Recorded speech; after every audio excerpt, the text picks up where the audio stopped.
At ito yung degreaser natin. Diba? Ano mo yung magnet nyo?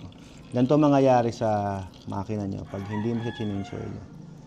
Ito yung magnet nyo na napupudpud.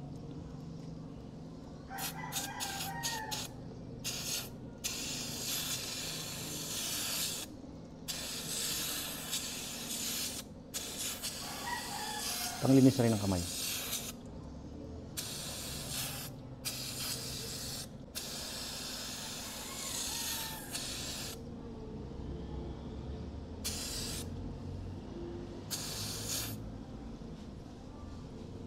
Yan.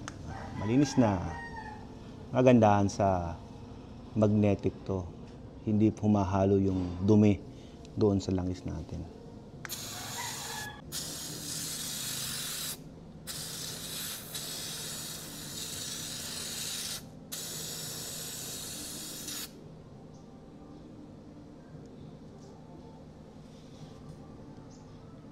Malinis na.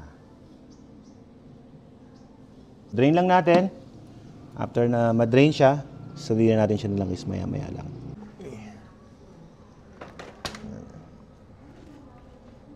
O, drain na siya. Okay, malinis na.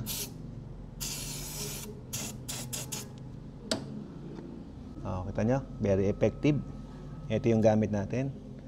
Engine degreaser. Oil base siya. Tignan nyo kung gaano kalinis. O, walang natirang kahit anong rebaba.